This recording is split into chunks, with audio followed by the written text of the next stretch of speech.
Assalamualaikum warahmatullahi wabarakatuh.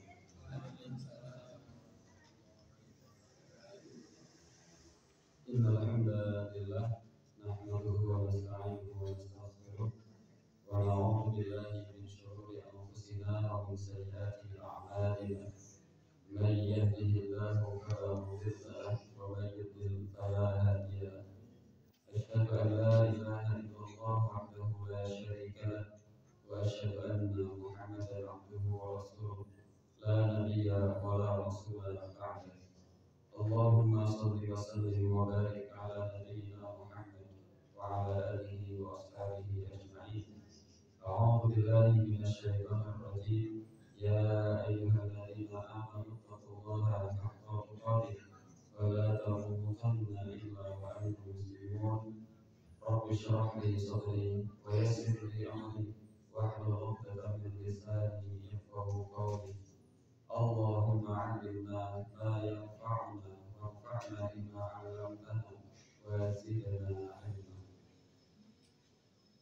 Amma ba'd, ikhwani fillah rahimani wa rahimakumullah.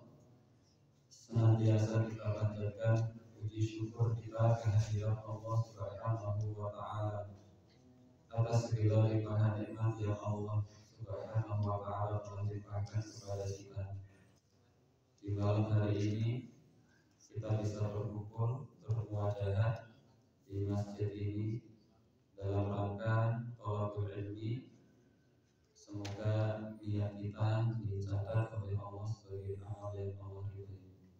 Salawat dan salam semoga senantiasa tercurahkan kepada panutan kita, teladan kita, Nabi Agung Muhammad Sallallahu Alaihi Wasallam, keluarganya, sahabat-sahabatnya, para tabi'in, tabi'ut tabi'in, dan seluruh umatnya yang istiqamah menjalankan agama Islam sampai datangnya hari kiamat kelak.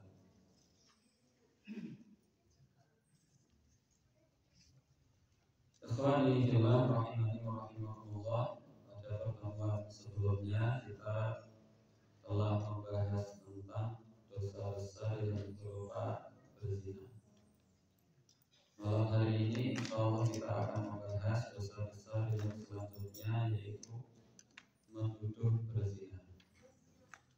Kalau kemarin kita membahas tentang dosa besar zina, ini ada dosa besar yang juga disebutkan oleh Imam Al-Bahri sebagai dosa besar, yaitu menuduh berzina.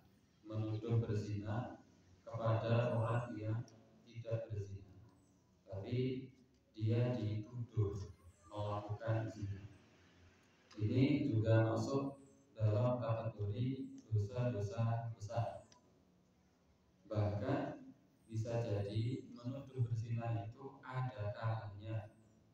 Di satu waktu bisa jadi dosanya malah bisa lebih besar daripada dosa zina itu sendiri. Bisa jadi. Nah, ikhwan fillah rahimani wa rahimakumullah, maka mari kemudian kita baca apa yang kemudian ditulis oleh Imam Al-Bahri dalam kitabnya Al-Kabair tentang dosa besar yang selanjutnya, yaitu dosa besar menuduh berzina, atau bahasanya sering dikatakan sebagai qadha. Qadha, menuduh perempuan mukmin yang dia suci dituduh sebagai pezina, namanya qadha. Imam Al-Zahabi membawakan dalil yang menunjukkan bahwasanya dosa menuduh perempuan mukmin yang baik dengan tuduhan zina ini masuk dalam kategori dosa besar. Yang pertama adalah qala Allah Ta'ala, Allah Subhanahu wa taala berfirman, yang saya tunjukkan. Allah Subhanahu wa taala berfirman, ini terdapat di dalam Al-Qur'an surat An-Nur ayat 23. Allah berfirman, innal ladzina, sesungguhnya orang-orang yang yarmunal muhsanatil ghafilatil mu'minat, orang-orang yang kemudian menuduh perempuan-perempuan mukmin yang baik, yang dia sebenarnya tidak berzina, dituduh melakukan zina, lu'inu, maka orang yang menuduh berzina itu akan dilaknat. Fit dunia, dia akan dilaknat di dunia. Wal akhirati, dan dia juga akan dilaknat di akhirat. Bayangkan Allah Subhanahu wa taala mengancam laknat bagi orang yang menuduh perempuan mukmin dengan tuduhan zina dengan laknat, dan laknat itu tidak hanya di dunia tetapi laknat itu sampai di akhirat. Berbeda kasusnya ketika misalnya ada seorang istri yang kemudian diajak oleh suaminya dalam tanda kutip, kemudian tanpa ada alasan yang syar'i kok tidak mau, maka Rasul bersabda sang istri ini akan dilaknat oleh para malaikat sampai pagi. Bisa sampai waktu itu saja, semalaman. Tetapi ini orang yang kemudian menuduh perempuan mukminah dengan tuduhan zina, padahal perempuan mukminah ini tidak pernah melakukan zina, maka orang yang menuduh ini akan dilaknat, dan laknat itu berlaku sejak di dunia sampai di akhirat nanti. Sementara kita tahu sebagaimana yang pernah kita sampaikan bahwa dikatakan sebagai dosa besar, salah satu ciri-cirinya adalah apabila dosa itu mendapatkan laknat dan murka dari Allah Subhanahu wa taala, maka berarti dosa itu dosa besar. Kita ingat dosa besar itu ciri-cirinya adalah yang pertama, dosa yang ada hukuman tertentu di dunia. Yang kedua, dosa yang ada ancaman khusus di akhirat. Yang ketiga, dosa yang memang Rasul atau Allah katakan sebagai dosa besar. Yang keempat, dosa yang mendapatkan laknat dan murka dari Allah Subhanahu wa taala. Dan di sini laknat berlaku sejak dia di dunia sampai dia di akhirat bagi orang-orang yang kemudian menuduh perempuan mukmin dengan tuduhan berzina. Walahum, dan bagi mereka, bagi orang-orang yang kemudian menuduh orang mukminah dituduh berzina padahal dia tidak berzina, maka yang menuduhnya bagi mereka adzabun adzim, mendapatkan azab yang besar. Ada ancaman dua sekaligus yang Allah Subhanahu wa taala berikan kepada orang yang berani menuduh perempuan mukmin dengan tuduhan zina. Diancam sekaligus dalam satu ayat, dia dilaknat di dunia dan akhirat, dan dia kelak akan mendapatkan azab yang besar. Bukan hanya azab saja luar biasa, tak mampu manusia menanggung, azab yang ringan, apalagi azab yang besar. Sebagaimana pernah kita sampaikan dan sering disampaikan barangkali oleh para dai bahwa siksa atau azab yang paling ringan di akhirat nanti, di neraka nanti, adalah siksa yang akan diterima oleh para nabi, yaitu Abu Thalib. Karena tidak pernah mau beriman kepada Nabi, tetapi membela mati-matian Nabi, membela dakwahnya Nabi, mempertaruhkan harta dan nyawanya untuk Nabi, tetapi tidak mau beriman. Maka Allah Subhanahu wa taala akan memberikan kepadanya siksa di akhirat, di neraka, dengan azab yang paling ringan yang dirasakan oleh segenap manusia, segenap makhluk. Ini siksa azab yang paling ringan akan diberikan kepada Abu Thalib, namanya Nabi Muhammad sallallahu alaihi wasallam. Dan Rasul sallallahu alaihi wasallam menjelaskan bahwa siksa beliau yang paling ringan itu adalah ketika telapak kakinya dipakaikan sendal yang terbuat dari api neraka. Telapak kakinya itu dipakaikan sendal yang terbuat dari api neraka, yadri minha dimahuhu, maka kemudian umpul-umpulnya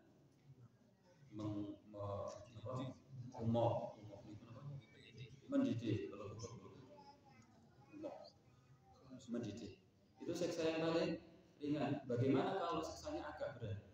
Bagaimana kalau siksanya berat? Bagaimana kalau siksanya itu besar? Dan di sini Allah Subhanahu wa taala berfirman, walahum, dan bagi mereka orang yang menuduh zina ini, adzabun adzim, ada azab yang besar bagi orang tersebut.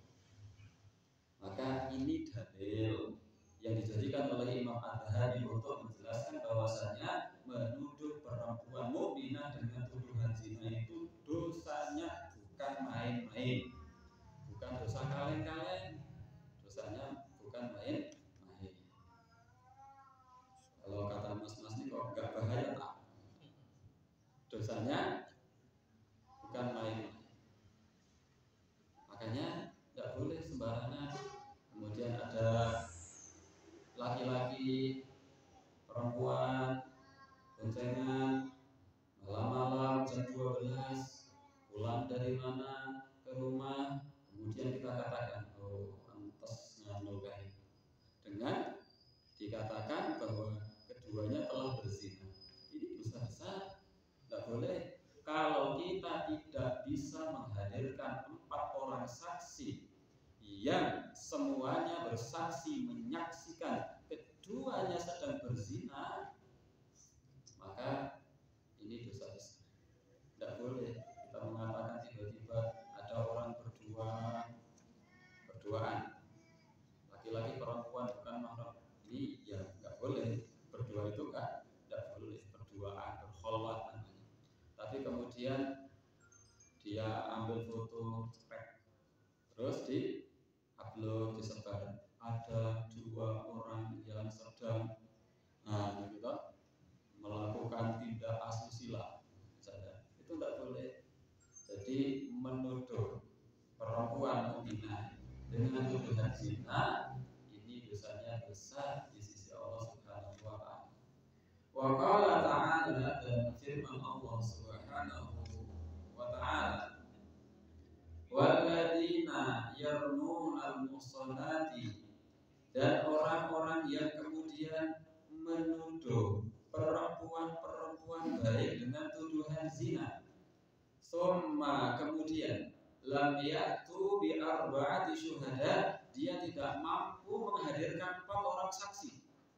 Orang yang menuduh perempuan mukmin dengan tuduhan zina, yang menuduh ini tidak mampu menghadirkan 4 orang saksi, tidak mampu, hanya sebuah foto, hanya kemudian mengakui dirinya sendiri yang melihat, tidak mampu menghadirkan 4 orang saksi, maka Allah Subhanahu wa taala berfirman, fajliduhum, maka deralah dia, cambuklah dia, samanina jaldah, dengan 80 kali cambukan. Cambukan ala had dalam agama Islam, bukan cambukan atau tim. Cambukan yang ini merupakan had, hukuman bagi orang yang melakukan qadhaf di zaman itu, ketika masih berlaku hukum derang, hukum cambuk. Kita ingat, dosa besar itu adalah dosa yang di dunia ada hukuman tertentu, dan ini ada hukuman tertentu, berarti dosa qadhaf, menuduh perempuan mukminah dengan tuduhan zina, maka ini merupakan dosa yang sangat besar di sisi Allah Subhanahu wa taala. Berarti tadi ada laknat, terus ada ancaman siksa yang berat, dan juga ada hukuman tertentu di dunia. Nah, ini dalil yang digunakan oleh Imam Adz-Dzahabi untuk menjelaskan bahwa menuduh perempuan mukminah dengan tuduhan zina itu dosanya besar sekali. Bahkan di sini Allah berfirman, di yang kecil-kecil ini catatan kaki tidak saya baca. Summa lam ya'tu bi arba'ati syuhada, dia tidak mampu menghadirkan 4 orang saksi, tidak mampu. Menuduh perempuan mukminah dengan tuduhan zina, dia tidak mampu menghadirkan 4 orang saksi, maka cambuk dia dengan 80 kali cambukan menurut hukum syariat Islam. Ikhwanillah rahimani wa rahimakumullah. Bahkan para ulama mensyaratkan bahwa 4 orang saksi ini semuanya wajib melihat dengan nyata bahwa dua-duanya sedang berzina. Mohon maaf dalam tanda kutip, betul-betul laki-lakinya memasukkan ke perempuan, betul-betul melihat dengan mata telanjang bahwa laki-lakinya sedang memasukkan. Mohon maaf ya Afrika, ini supaya jelas. Tidak boleh hanya kemudian saksi, oh iya kemarin saya melihat keduanya sedang berdua-duaan. Tidak bisa, tidak diterima saksinya, kesaksiannya tidak diterima. Oh iya kemarin saya melihat keduanya sedang boncengan, tidak diterima persaksian. Oh iya, kedua-duanya bahkan, mohon maaf, sekali lagi mohon maaf, nanti boleh diupload atau enggak terserah. Seandainya kemudian dia bersaksi, iya saya melihat kedua-duanya sudah enggak pakai baju semua, belum bisa diterima persaksiannya sebelum dia betul-betul melihat perzinaan hakikinya. Jadi betul-betul harus. Maka agama Islam itu sangat-sangat menjaga kehormatan seorang Muslim. Tidak boleh sembarangan dia berzina, dia melakukan perzinaan, dia tidak boleh. Agama Islam itu sangat menjaga kehormatan seorang. Sampai-sampai Rasul Shallallahu Alaihi Wasallam, Allah Subhanahu Wa Taala menjelaskan, mensyaratkan bahwa 4 orang saksi dalam tuduhan perzinaan itu semuanya harus melihat secara langsung dan harus 4, tidak boleh 2, 4 itu sama dirinya, dia dan 3 orang lain menjadi 4. Tidak boleh hanya 2, tidak boleh apalagi sendirian. Betul-betul saya bersaksi bahwa saya melihat cuma 1 orang, harus 4 orang saksi. Bagaimana kemudian agama Islam sangat menjaga kehormatan seorang Muslim. Dan ikhwani fillah rahimani wa rahimakumullah, dan kemudian bagaimana agama Islam ini tidak kemudian bermudah-mudahan untuk itu zina, ini sudah zina. Jadi ada koridor-koridor, ada batasan-batasan, ada kaidah-kaidah dalam perkara ini. Oleh karenanya kita sangat perlu hati-hati. Tidak boleh kemudian, apalagi yang tadi sentok. Saya beberapa kali sering mendengar ada orang kemarin baru lamaran, ada orang kemarin baru lamaran tiba-tiba sudah langsung menikah. Kemudian ada orang, wah kayak kok susu mesti wes potong bisa. Itu dosa besar kalau tidak bisa menghadirkan bukti. Kalau tidak benar itu dosa besar di sisi Allah Subhanahu Wa Taala. Dan hati-hati. Wah kayak koyonya kayak pas pacaran, kok langsung ketenan. Loh kayak kenalan sesasi kok langsung rabi. Mesti kayak meteng bisa. Nah, itu tak sekarang itu dosa besar. Karena kenapa ketika orang mengatakan seperti itu berarti secara langsung dia mengatakan keduanya telah berzina. Apakah betul keduanya telah berzina? Belum tentu. Bisa jadi keduanya memang ada masalah. Misalnya bapak ibunya sudah sakit, kemudian bapaknya pokoknya aku kudu weruh sampean. Nah, bisa jadi itu, bisa jadi karena disusu-susu oleh adiknya. Ada kasus seperti itu, adiknya sudah pengen nikah, kemudian kakaknya belum, maka orang tuanya pokoknya kudu kakaknya dhisik, maka harus kakaknya dulu, maka segera cepat-cepat. Kemudian dia mengatakan, oh kayak sesuai kenalan kok langsung ngantena mesti kayak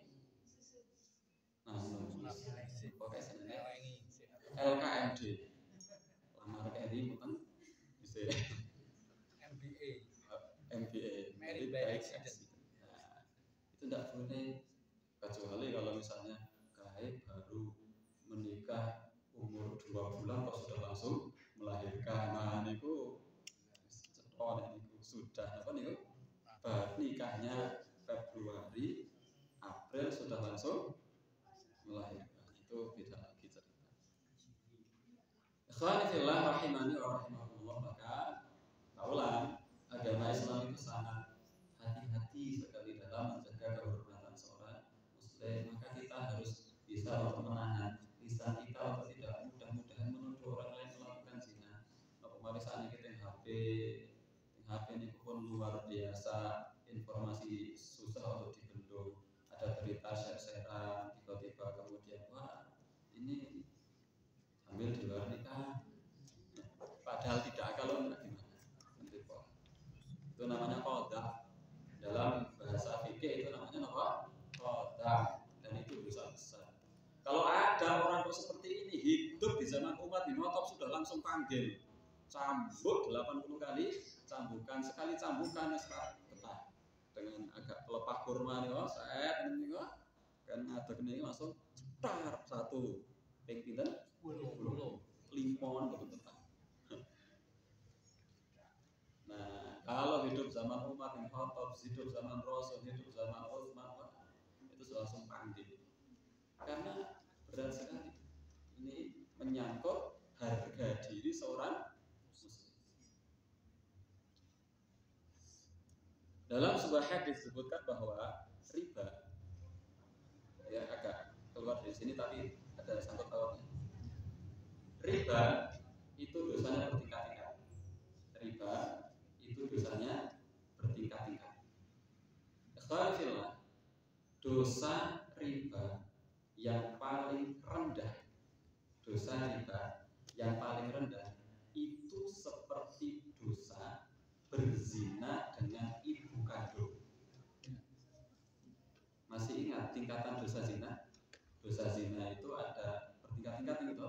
Dosa zina itu bertingkat-tingkat. Dosa zina dengan orang yang tidak kenal, dosa besar, tapi levelnya bawah. Di atasnya dosa berzina dengan istri tetangga. Itu dosa besar ya, kata Nabi, antuzania bihalilati jarika. Dosa besar banget itu dosa dengan istri tetangga. Imam Az-Zahabi juga menjelaskan dosa zina yang besar lagi itu adalah ketika zinanya dilakukan dengan orang yang memiliki hubungan darah. Dan dosa zina terbesar itu adalah zina dengan ibu kandung.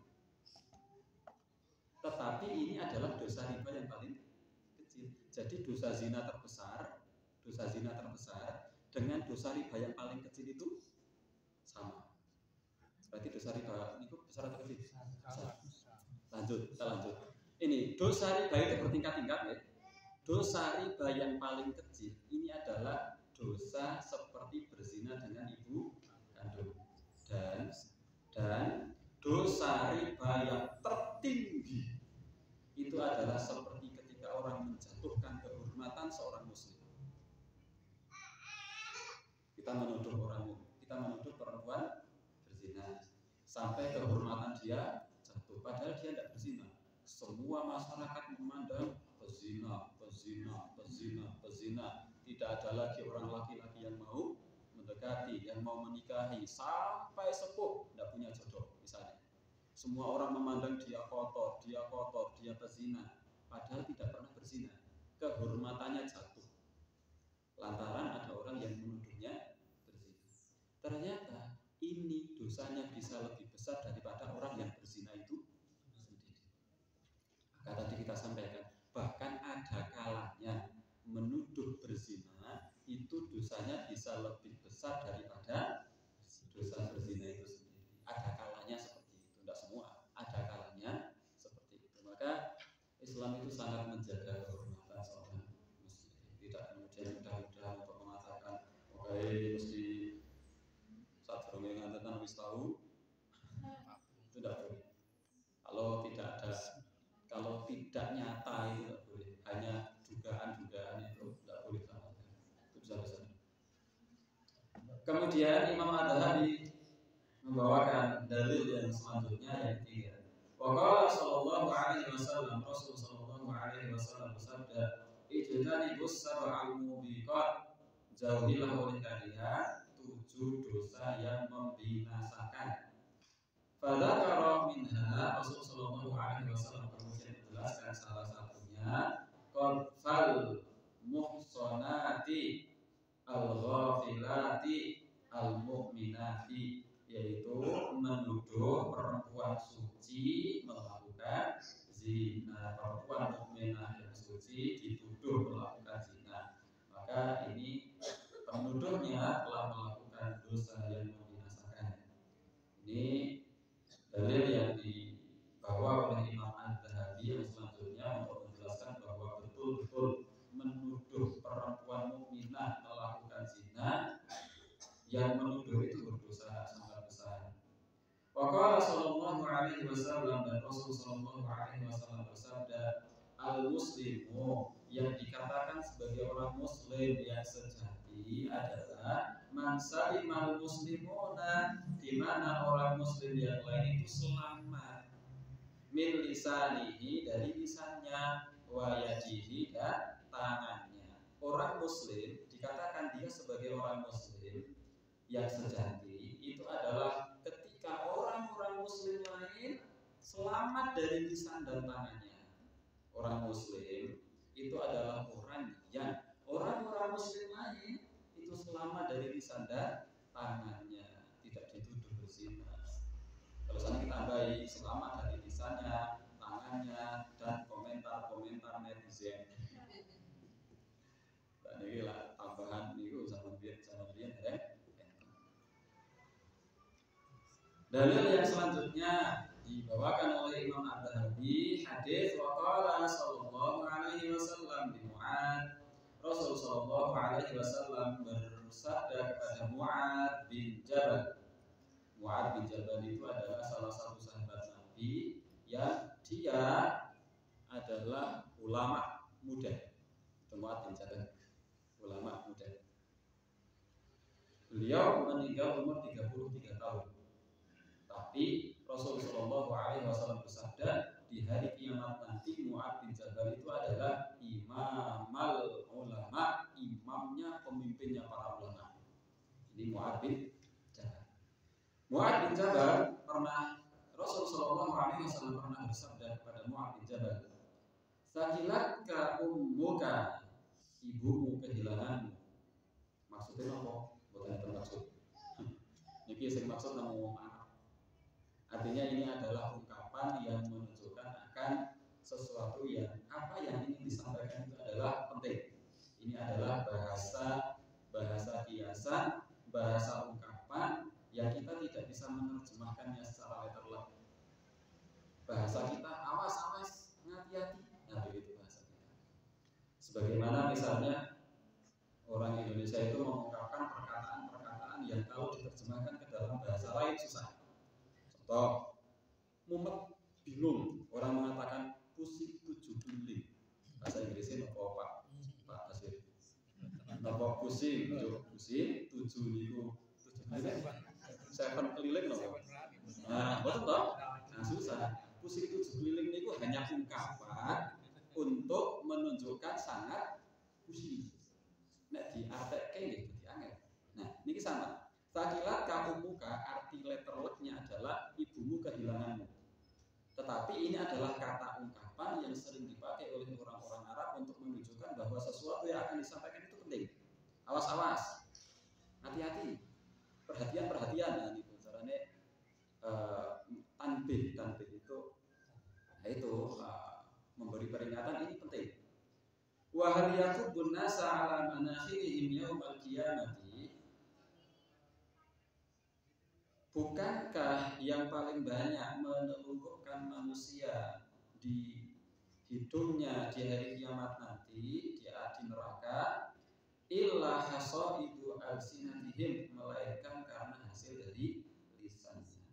Sesuatu yang paling banyak yakubun nas, yang menelungkupkan manusia ala manakhirihim, di atas hidung-hidung mereka, ditelungkupkan di neraka pada hari kiamat, melainkan hasil dari lisan-lisan mereka menuduh berzina, itu termasuk.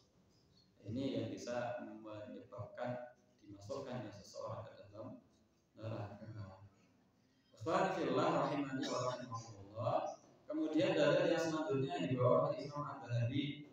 Wa qala Allah Ta'ala, dan firman Allah Subhanahu wa Ta'ala, dan Allah Subhanahu wa Ta'ala berfirman, walladzina yu'dzuna al-mu'minina wal mu'minat, dan orang-orang yang menyakiti orang mukmin dan orang mukminah, menuduh mereka dengan tuduhan zina, bi ghairi maktasabu, dengan sesuatu yang sebenarnya mereka tidak lakukan. Sesuatu yang mereka tidak lakukan, tapi dituduh dengan tuduhan-tuduhan yang keji, menyakitkan, sampai tuduhan zina. Faqad ihtamalu, maka sungguh orang yang menuduh itu telah membawa buhtanan, kebohongan, wa itsman mubina, dan dosa yang sangat nyata. Orang yang menuduh orang lain melakukan zina, maka dia ini telah memikul kebohongan dan dosa yang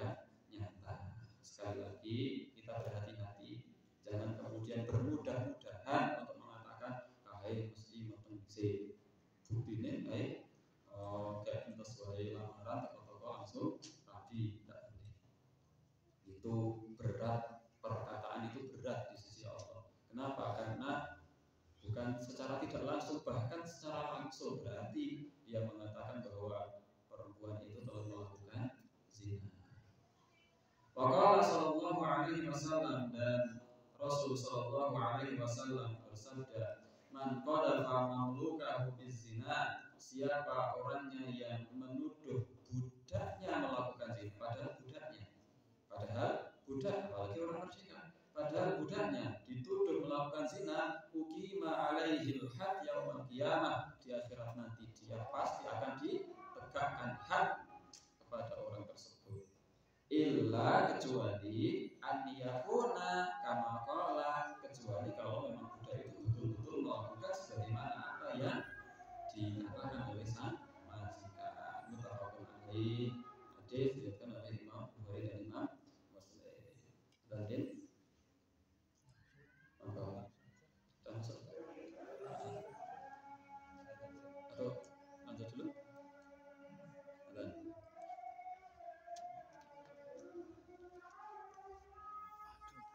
Kita.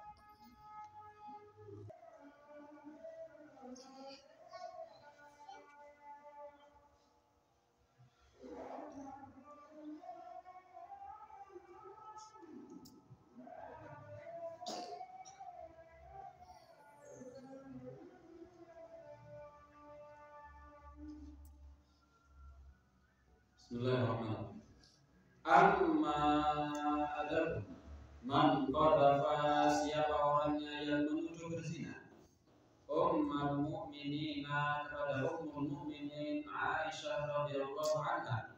Adapun siapa saja orangnya yang menuduh ibu kaum mukminin, yaitu Aisyah radhiyallahu anha, istri Rasul sallallahu alaihi wasallam, menuduh beliau dengan tuduhan zina, ba'da nuzuli bara'atiha, setelah turun ayat tentang terlepasnya beliau dari perzinahan, minas sama, yang ayat itu turun dari langit, bahwa kafirun, maka dia adalah orang kafir, mukadzibun, mendustakan Al-Qur'ani, mendustakan Al-Qur'an, fayuqtal, maka hukumannya adalah dibunuh. Adapun orang yang menuduh Aisyah melakukan zina, maka dia kafir. Ini tuduhan atau qadzaf yang paling parah, yaitu menuduh Aisyah radhiyallahu anha, istri Rasul, dengan tuduhan zina. Apakah ada orang yang menuduh istri Rasul melakukan zina? Ada. Zaman dulu. Jadi ini berkaitan dengan hadis yang namanya hadisul ifki, hadis hoax. Hadisul ifki itu adalah hadis yang menjelaskan tentang di mana Aisyah dituduh berzina. Ini berita hoax yang menyebar di Madinah. Ceritanya itu adalah ketika Rasulullah SAW bersama para sahabat, di mana Rasulullah SAW membawa istri beliau yaitu Aisyah radhiyallahu anha berperang. Selesai peperangan, pulang menuju Madinah, kemudian di tengah perjalanan istirahat. Kafilah beristirahat, termasuk Rasul, para sahabat, termasuk di situ ada Aisyah radhiyallahu anha. Aisyah radhiyallahu anha selama perjalanan itu naik unta, tetapi ditutupi dengan sekeduk. Jadi tidak naik unta los, tetapi ada semacam rumah kecil di atas unta untuk menutupi Aisyah. Jadi semacam sekeduk niku rumah kecil untuk Aisyah itu. Jadi zaman dulu orang sering seperti itu. Ketika istirahat, maka kemudian biasa sahabat-sahabat Nabi menurunkan sekeduk itu, diturunkan, kemudian mereka beristirahat. Ternyata Aisyah pergi biasa ambil satu keperluan. Kemudian setelah pergi balik lagi ke situ. Kafilah masih di tempat. Balik lagi ke situ, masuk sekeduk. Aisyah sadar kalungnya hilang. Maka Aisyah keluar lagi berinisiasi untuk mencari kalungnya. Punya inisiatif untuk itu. Maka ketika mencari kalungnya, kemudian para sahabat tidak tahu kalau Aisyah ternyata keluar lagi. Maka para sahabat mengangkat sekedupnya ke atas unta dan mereka tidak menyadari kalau Aisyah tidak ada di dalam karena kekar-kekarnya para sahabat dan karena Aisyah ketika itu masih kecil. Sehingga ada Aisyah atau tidak terasa. Kemudian kafilah terus berjalan. Aisyah balik lagi ke tempat itu pun tidak ada orang sudah wangi, sudah tidak ada orang. Aisyah kemudian duduk termenung menunggu kalau nanti kafilah balik lagi. Tiba-tiba dari belakang datang sahabat Nabi Shallallahu Alaihi Wasallam, namanya Sofwan bin Mu'attal As-Sulami. Sofwan bin Mu'attal As-Sulami ini kemudian melihat Aisyah dan mengatakan inna lillahi wa inna ilaihi raji'un. Kalimat itu saja yang diucapkan oleh Sofwan bin Mu'attal As-Sulami. Kemudian Sofwan bin Mu'attal turun dari untanya, kemudian menundukkan untanya, mendekemkan untanya, angel bahasa ini. Kemudian merundukkan untanya, menderupkan untanya, menjerupkan untanya seperti apa. Kemudian Aisyah diberi isyarat, jangan ngomong apa-apa, diberi isyarat oleh Sofwan. Sofwan nggak berani, ini istri Rasul, perempuan mulia, umum ini nggak berani macam-macam, nggak ngomong saja nggak berani. Diberi isyarat untuk naik ke atas unta. Maka di atas unta ada Aisyah, kemudian Sofwan bin Mu'attal nutun.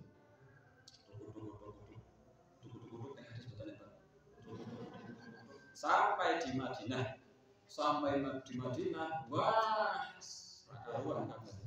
dan itu dimulai oleh seorang munafik yang bernama Abdullah bin Ubay bin Salul. Tokoh munafik yang luar biasa. Abdullah bin Ubay bin Salul. Abdullah putranya Ubay dan Salul. Jadi dalam kasus ini bukan Abdullah putranya Ubay putranya Salul, bukan. Ini paling beda. Abdullah putranya Ubay. Ubay itu nama bapaknya, Salul itu nama ibunya. Salul. Kok perempuan Salul cuma dia? Sinten itu Maisarah itu juga laki-laki loh. Angkat kalian Ustaz. Maisarah itu laki-laki, yaitu orang yang menemani Nabi ketika berdagang, itu namanya Maisarah, itu laki-laki, sanes perempuan. Sinten Muawiyah. Biasanya itu Maimunah. Jadi perempuan ini Muawiyah itu laki-laki. Nah ini sinten namanya itu sudah kafir. Abdullah bin Ubay bin Salul. Abdullah putranya Ubay, nama bapaknya Ubay, nama ibunya adalah Salul. Abdullah bin Ubay bin Salul.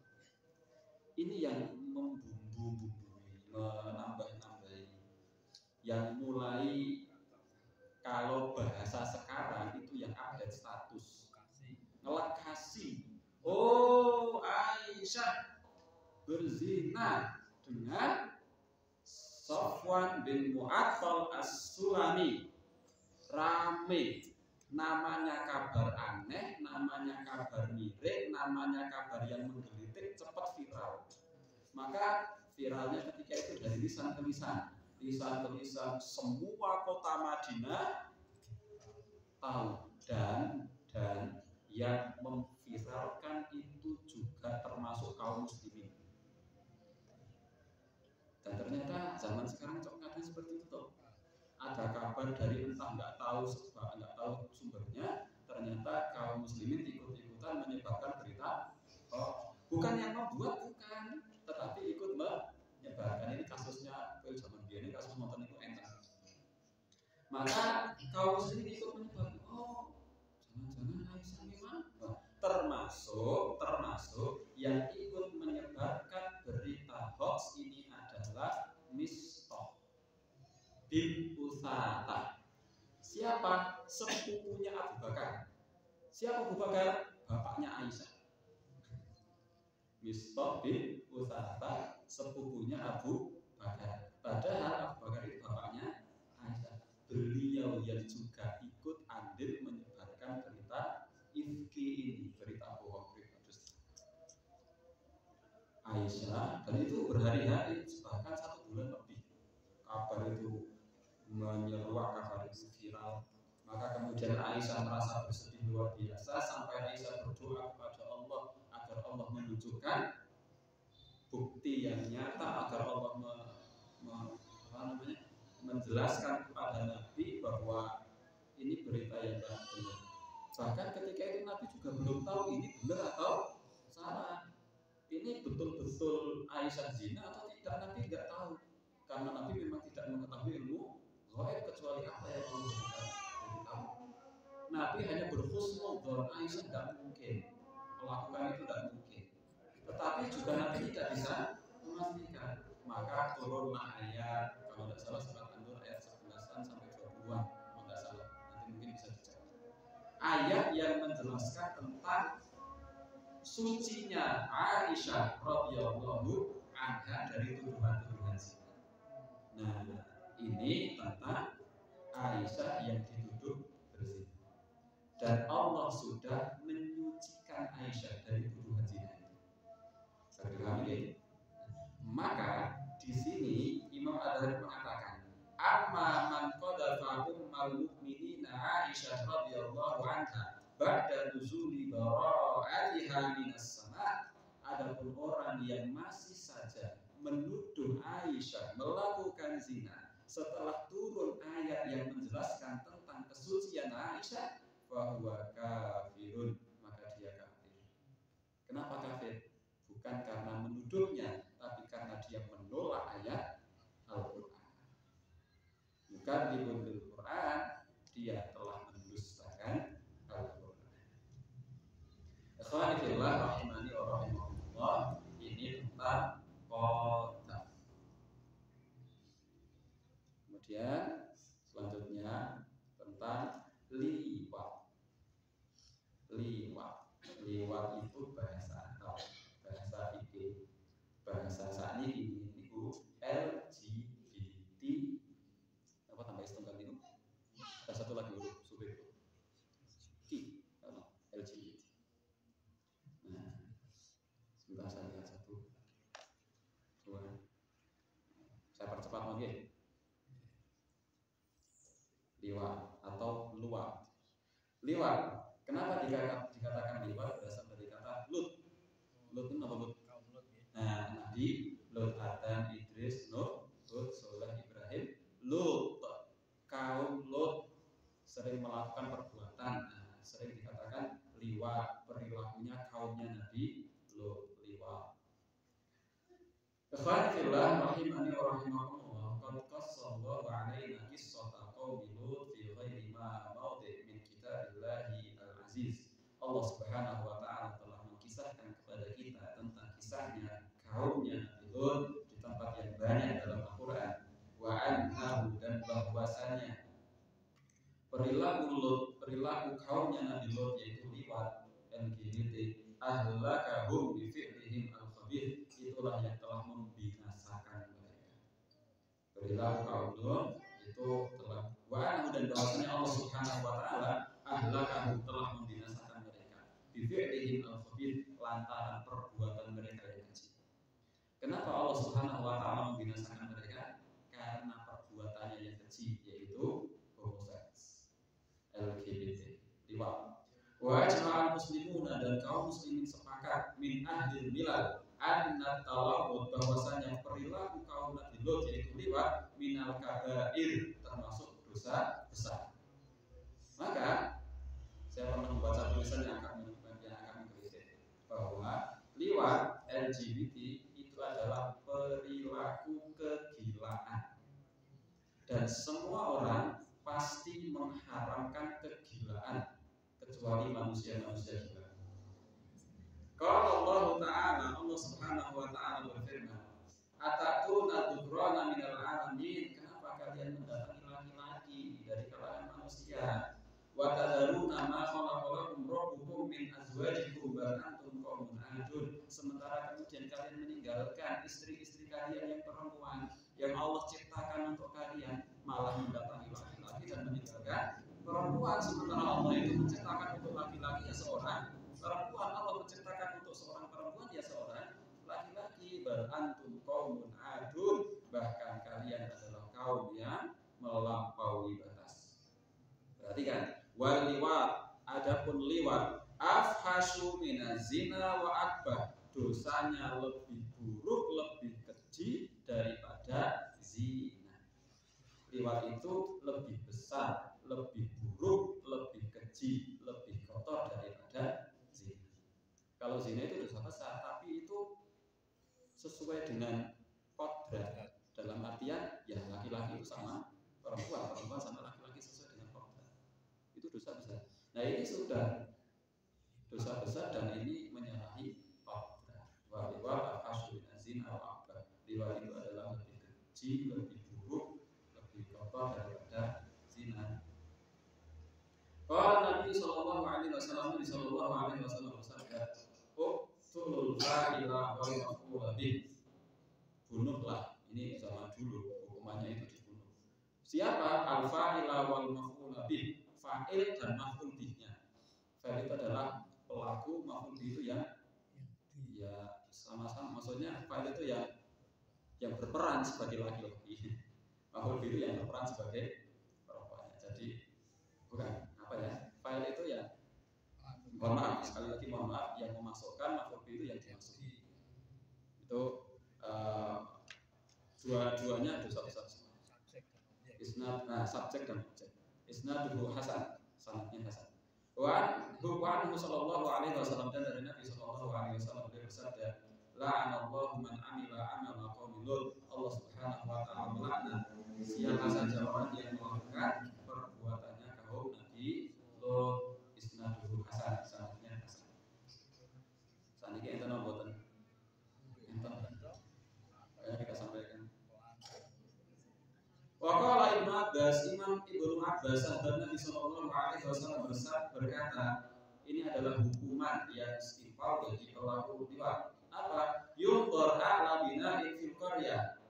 Dicari bangunan mana yang paling tinggi di satu daerah. Dicari bangunan mana yang paling tinggi, tempat tertinggi di satu daerah dicari. Fa yulqa minhu, maka dia dilempar dari tempat yang tertinggi itu. Tsumma yulba'u al-hijarah, kemudian dilempari dengan batu. Kenapa Imam Ibnu Abbas mengatakan seperti ini? Karena itulah yang kemudian Allah Subhanahu wa taala lakukan kepada kaumnya Nabi Lut, yaitu Allah balikkan bumi sehingga mereka terjatuh dari tempat yang tinggi dan kemudian dijatuhi dengan batu. Itu hukuman yang diberikan kepada liwat. Ini yang bawahnya ini, yang kecil-kecil ini adalah catatan kaki. Wa yarwi an Nabi sallallahu alaihi wasallam, wa yurwa an Nabi sallallahu alaihi wasallam, dan diriwayatkan dari Nabi sallallahu alaihi wasallam annahu qala, bahwasanya beliau bersabda, sihakun nisa'i zina bainahunna. Hubungan antara dua orang perempuan itu adalah dihukumi zina antara keduanya. Meskipun tidak ada yang tidak seperti laki-laki, perempuan yang kemudian melakukan hubungan asmara antara keduanya, maka itu dianggap zina bainahunna, zina di antara keduanya, dan dosanya seperti dosa zina, lesbi. Cuma saya jujur nggak tahu yang dilakukan itu semua betul tos. Laki-laki sama laki-laki mungkin, saya nggak tahu. Apa sih mungkin tahu?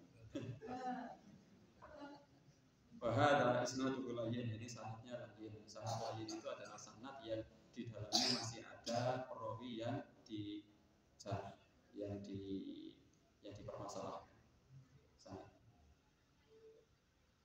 Wa madhab Syafi'i, adapun madhab Syafi'i rahimahullah, semoga Allah merahmatinya, anna haddal luti, bahwasanya had bagi pelaku liwat, hadduz zina sawa, dengan hukuman zina itu hukumannya sama. Ini kalau menurut madhab Syafi'i. Tapi kalau menurut Imam Ibnu Abbas tadi dicari tempat yang paling tinggi kemudian dilempar dari sana. Kalau menurut Imam Syafi'i hukumannya sama dengan zina. Kalau belum menikah berarti beras 100 kali dan diasingkan selama 1 tahun kalau belum menikah.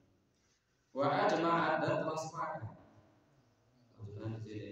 Al-ummah umat telah sepakat ala man fa'ala bi mamlukihi. Siapa orangnya yang melakukan liwat terhadap budaknya, bahwa luti mujrim, maka itu adalah perbuatan kaumnya Nabi Lut, liwat, dan itu adalah perbuatan yang mujrim, durhaka, perbuatan buruk, perbuatan keji.